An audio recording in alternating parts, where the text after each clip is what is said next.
So I am thoroughly relieved, boys and girls. The 20th of July, 2022, I finally did it. Nope, I didn't shave my armpits. Not today. That's not for another 4 weeks. A little bit personal, but there we go. I cancelled my Netflix subscription. Done. Finito. Finale. Kaput. You are done. Bye, Netflix, you douchebags. It was nice to know you. Cowboy Bebop. Remember Daniela Pineda when she made that awful cringy Instagram story going, well guys, I'm a midget, I'm 4'6" and I don't have the big titties like Faye Valentine. Sorry that I disappointed you. Well, yeah, you did disappoint us because my god, if we had the exact version of a big tittied Faye Valentine for the live action version of Cowboy Bebop, you know what? We might have been talking about two things. Well, three if you include Faye Valentine's big boobies.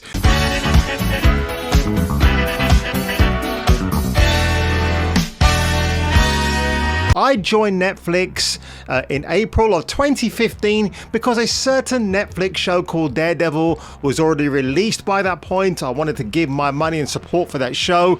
Little did I know what was going to happen 3 years down the line, but hey ho, it's one of those things. But yeah, good old Matt Murdock, the good old MCU as it was back then, where we now had R-rated characters like him, Luke Cage, and obviously the Punisher with John Bernthal, and then we had the Defenders. You know, good shows actually overall. Yeah, Iron Fist, I acknowledge there are some problems with that show. The first season of Luke Cage was great, but then the second season, we're not going to talk about that anymore. But something that we are going to talk about, Netflix losing nearly 1 million subscribers already, which is hilarious. Now this paywall WSJ article from the Wall Street Journal highlights this fact in an earnings report.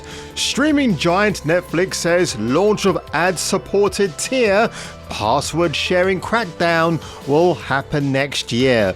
Now the password sharing thing has been happening for years. I've allowed my credentials to be shared with one family and one family only. They now know today that I've cut ties with Netflix. So if they want to go on their own and continue to pay for their own viewing habits, then so be it. But I've had enough.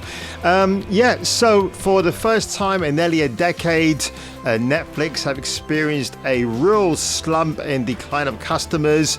Now I heard this last night on Planet Rock on a late night news bulletin, where the newsreaders said that one of the reasons Netflix talked about the slump in their subscribers was just due to the inflated cost of living. Now, I will say that is probably a valid reason. Anybody with an ounce of common sense would know that.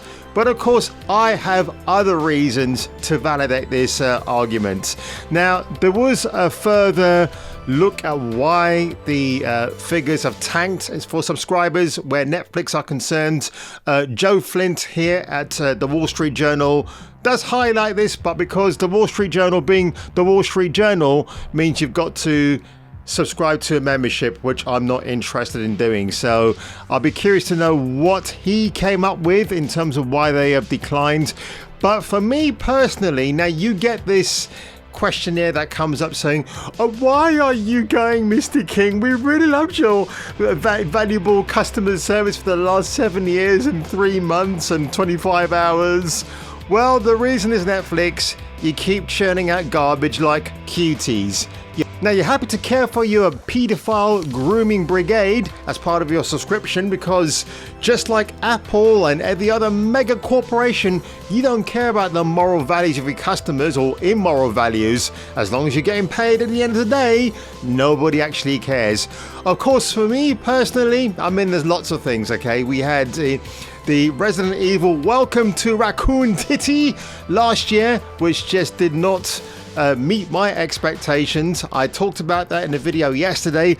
Then we had the recent debacle that was Resident Evil Welcome to New Raccoon City.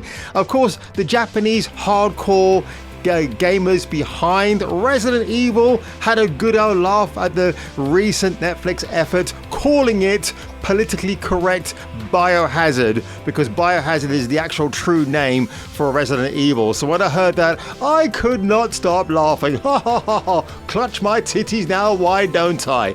And it serves Netflix right. Of course, we had the very painful Cowboy Bebop. Hey guys, so as you know, our Cowboy Bebop first look dropped today, which was so exciting. And I just wanted to address a couple of things that sort of keep coming up in the comments amongst fans. First, I wanted to apologize to the fans that I did not anatomically match the Faye Valentine character. 6 foot double D size breast, too much waist. You know, they looked everywhere for that woman. I looked everywhere as well. Weird. Wow. So they just went with my short ass. If they stuck to the actual lore of Cowboy Bebop, the same thing could be said about Resident Evil. I mean, the recent iteration that I talked about last week starring Ella Balinska, it reminds me of, if I want to compare it to something, it's like if you're having a really bad shit on the toilet and then you've got a half-filled toilet bowl below. That's pretty much what that iteration of Resident Evil feels like to me. And yep, you can take a brand name, you can take beloved characters, but what they want to do now is to swap those characters in any way, shape or form. They don't care if a fan base has come for that. They just care about churning out the latest iteration for contractual reasons to keep the IP going. And then what you get at the end of the day is bullshit like the Resident Evil live action films we've had.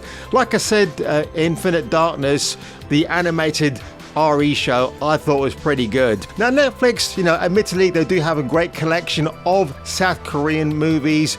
I wouldn't call that original content. It's content that was made for South Korea, just brought over to the Netflix platform to get a bigger audience. You got the Scott Adkins kick-ass action martial arts movies, which I like as well. But there's so much of it there, guys. I can't sit there and watch film after film, drama after drama. It's just going to be overload. I do have other things I want to do apart from being a professional or semi-professional couch potato and talking about things that really excite me or make me feel disappointed. Again, you know, the whole thing with Squid Game, that was a flash in the pan. I bet millions of other people are watching a lot of South Korean drama now, or Japanese drama, to find the next potential Squid Game candidate. Who's got time to do that? I don't. And look, Stranger Things season 5, I did enjoy the last season. There are a couple of cringe moments, especially with Will professing his undying gay love for Mike Wheeler in the car, which I thought was very hilarious.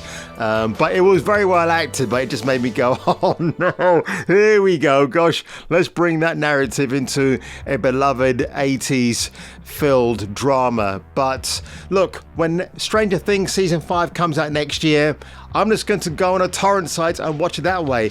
And look, and I've still got like a month to go before I finish off Netflix, and I'm going to finish off Better Call Saul all the way up to its current season, and then I'm done. And anything I hear that comes on Netflix, I'm just going to torrent it, and that's it, folks. I've got nothing else. I've had no other choice.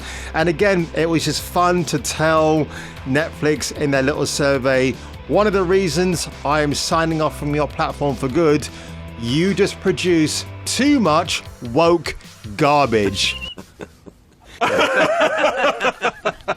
And that is it. If they don't get it, they never will. Once you go woke, you just go broke, don't you? So on that one, folks, if you enjoyed this quick video today, do me a big favor, hit the like button, smash that subscribe button, and if I were you, I would check me out on the next video.